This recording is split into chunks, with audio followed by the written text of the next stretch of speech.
What's up, everybody? It's Alex from Heavy New York. We are back at the Gramercy Theater, and today, round 3 with Dave of Jungle Rot. Hey, glad to be back here, man. We love the Gramercy. Absolutely. And you are our second interview ever on June 1st, 2017, 2 years later. Yeah, and what's today? June 1st. It's a celebration. Yeah, right?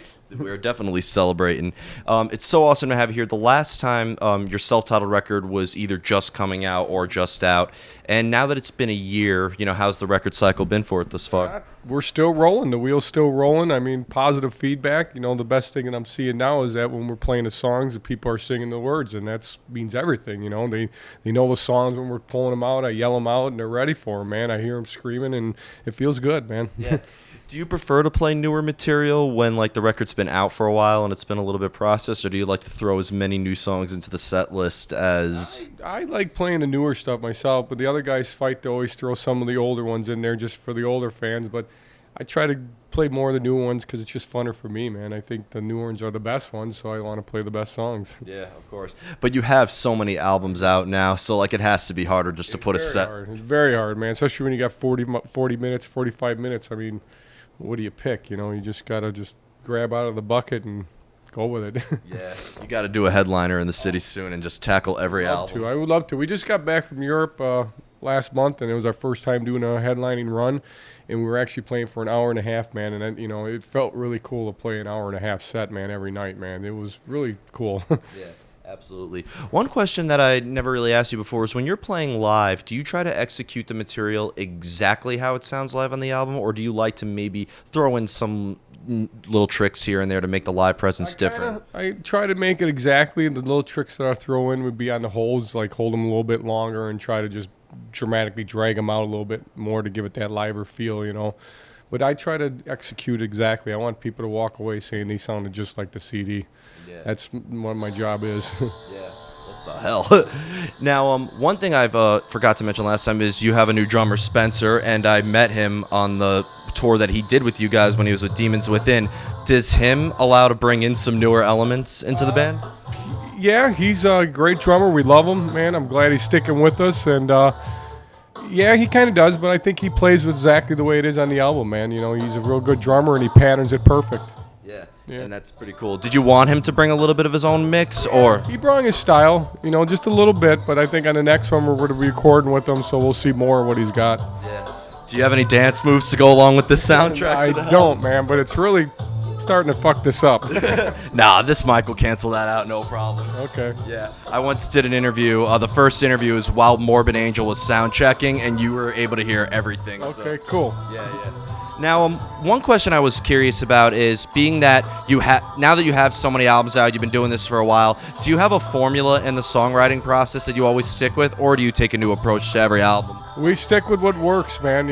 Basically what it does is everybody's got a job. I write most of the guitar, all the guitar parts, and Jeff does all the editing with me on the Pro Tools and stuff, and Jimmy writes the lyrics, man. We've had that job now for the last, I think, since Kill on Command or What Horrors Await back in 2005 it might have been, and you could tell the albums have been climbing ever since we found that formula, and it's been working.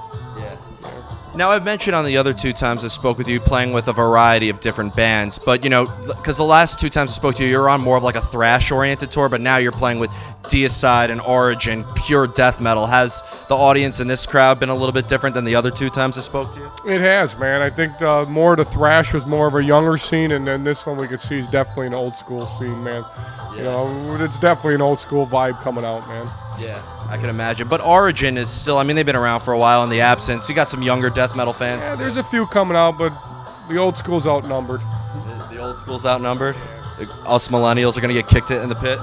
No, it's the old school are outnumbered than the millennials, man. It's just the opposite. There's more old school for sure. Okay. Yeah. We're going to get our ass kicked in the pit tonight. Yeah, for sure.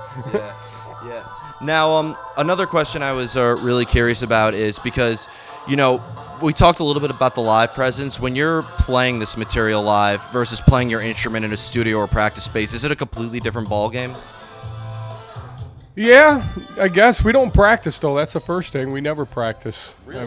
We just... How do you get your set so tight? We practice on our own at home, and then when we get together, we're ready to go. Everybody kind of does their own practice at home, and the first show is the first time we get together and we get the bolts out, and then as 2, 3, 4 in, we're polished. Yeah. Which is amazing. I think a lot of bands do that. I don't know how many bands really, hash it out in an old jam spot anymore. We ended up getting rid of our rehearsal spot, several years ago because it was just becoming a storage space, paying for money to store stuff. And ever since the new age took over with computers and writing and sending back and forth, it's like them, the jam spot days are gone. But I do miss that, man. I miss sweating it out with the guys in there and having a good time. But you got to change with the changes as well, Of course. Of course. Now, being that we've spoke 2 other times, I thought, maybe we could throw in a little fun questions for the audience. What is the strangest thing you've ever seen in a mosh pit? I've seen some strange shit, but the ones that come to my hand are the ones that, they pull down their pants and start playing with themselves. You've seen that? Oh, I've seen that several times, man. Did they get kicked out? One guy I've gotten kicked out over it, and the other ones, they just think it's funny, and then they just pull up their pants and go off on their way. But I've seen that happen more than once in my career. Pretty crazy it is, man. You need to write a book. I could write a book, man. I've seen a lot, man. Yeah. All right, another question. Playing all over the world now, what is the worst thing you've ever eaten? Oh, fuck. The worst, first thing that comes to my mind, because it turns my stomach, is any kind of curry. I remember when I was in Europe one time, and I ate some curry, and it was just, till this day, I just can't eat curry again, man. I mean, it was just like overkill curry, and it just, for some reason, to this day, I cannot eat it again. It just makes me vomit just smelling the fumes of it.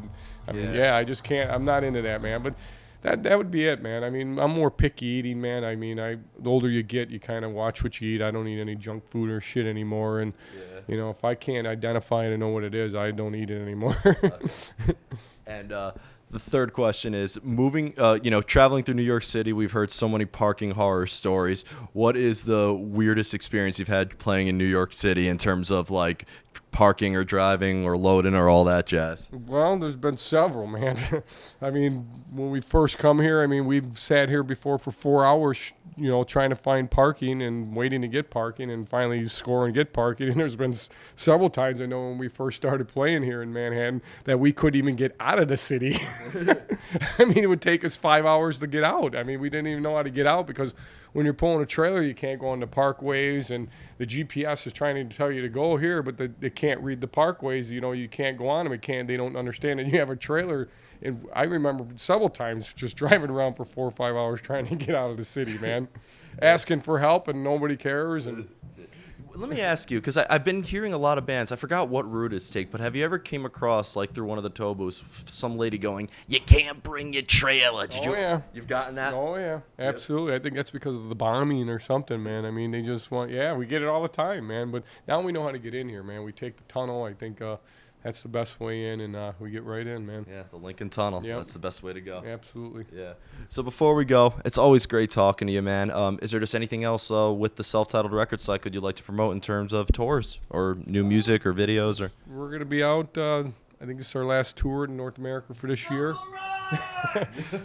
Thank you. And we're going to head to Europe in August and do a festival run, and come back and start writing and have something out hopefully late 2020. Start the wheel over again.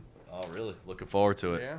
Awesome. I'm looking forward to it too, man. Awesome. Well, Dave, always great to see you. Happy 2-year anniversary. Thank you so much, man. Yeah. Great to see you. Everybody, we are here with Dave of Jungle Rot. Be sure to pick up the self-titled record if you haven't already. This is Alex from Heavy New York. We'll see you next time.